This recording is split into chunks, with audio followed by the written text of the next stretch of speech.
Hi, I'm Katie Evanko-Douglas, author of Nukes to Negotiations, A Path to Peace and Prosperity on the Korean Peninsula.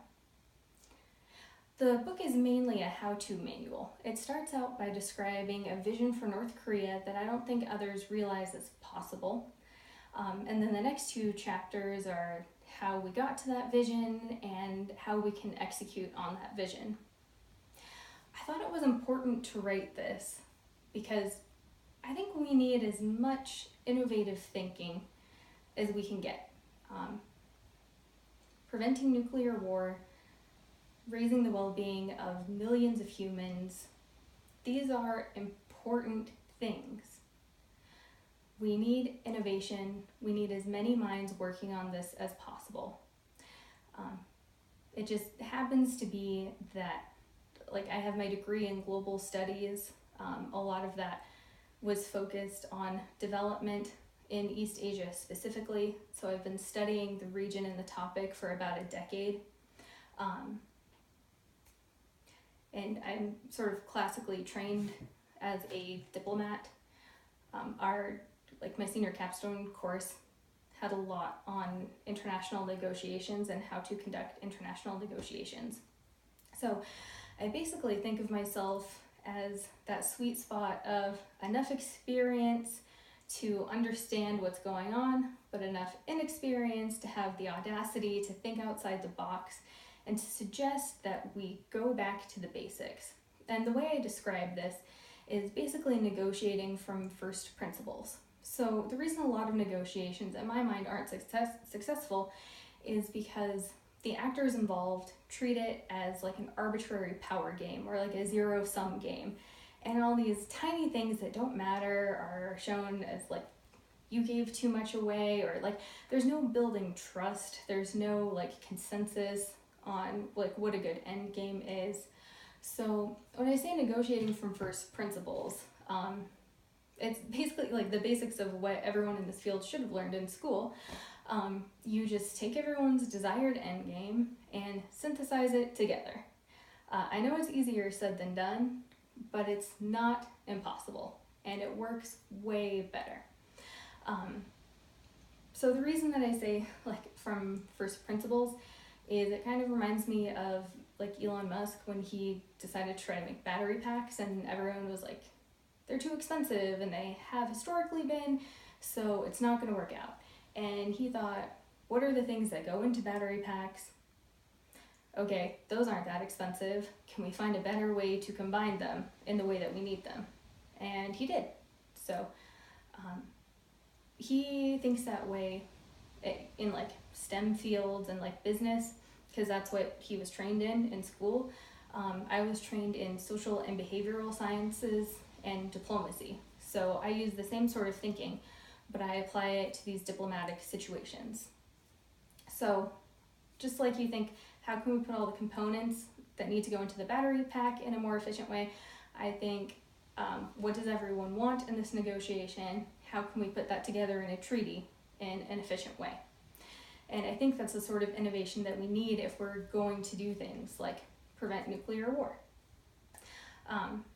So the vision that I have, the book starts out with you're stepping off of a plane in Pyongyang in 2035, and what do you see? You see this really modern city. You see basically there are smart cities, but a smart country. So people think that it's a bad thing to be sort of a late bloomer and be developing later than everyone around you. But actually, there are a ton of benefits to it. You get to, as I say, leapfrog over a lot of the problems that the traditionally developed countries have. So North Korea will be able to draw on the expertise of China, South Korea, Japan. So they'll be able to build infrastructure really quickly with the help of the expertise of Chinese companies. They'll be able to do a lot of fiber right off the bat, not have any landline telephones, use clean energy right off the bat so they get to skip smog in their cities, which is pretty cool. And then they also have the advantage of basically, if they want to, being able to redo their education system from scratch. So instead of doing something like slowly tweaking something that was made during the Industrial Revolution that's not serving students very well now, they can just start out with teaching kids the way humans actually learn and finding their strengths and like going by their ability instead of like necessarily their age. And they can also teach them a lot of skills that are necessary to the 21st century workforce, like programming, engineering, all those kinds of things, which leads me to the first industry that I would suggest they develop, and that is cybersecurity. So right now, North Korea makes a lot of its money from hackers. They have some of the best hackers in the world. Yeah, I don't think that's like terribly disputed. So right now, they're like black hat hackers. If they were to trade their nuclear weapons capability for sanctions being lifted and like help with like infrastructure and got into the global economic system, what they could do is make a state-owned enterprise where they turn their black hat hackers to white hat hackers. So you can think of it as like, instead of like being bank robbers who find vulnerabilities to rob a bank, they are bank robbers who find vulnerabilities and then the bank pays them to say, these are your vulnerabilities and here's how you fix it. So the second and third best hackers won't be able to penetrate their systems. I think this is an especially attractive option when it comes to cyber warfare. I think there are a lot of countries, the United States being one of them, that are really worried about threats like from Russia and others, but a lot of Russia. So if all the best hackers in North Korea were working at a cybersecurity company that was helping all the other governments protect themselves against Russian hackers, I think they can make a fair bit of money and then be able to invest that back.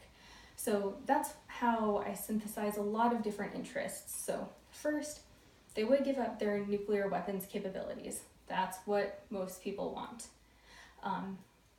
Next, they, instead of being a threat in cyber warfare, would end up being a solution to a lot of pain points. And in doing so, would make a lot of money to put back into their economy to develop. So there are always creative ways like that where you can find things where everybody wins and it's not a zero-sum game. And then in the last chapter, I go into more detail about the mechanics of like forming a regional organization to work with like specific committees in the UN. So I won't go into that here. You can read the book for that. But those are the main ideas in Nukes to Negotiations, A Path to Peace and Prosperity on the Korean Peninsula. It's a type of problem that I'm trained to solve, that I enjoy solving, and it's honestly the type of consulting work that I would like ameliorate my startup to get into. So that was one of the main motivations for writing this book, was to see, can I give recommendations to governments on how best to write treaties and how to develop their countries. And I think I came up with some pretty good ideas, so I hope they're helpful.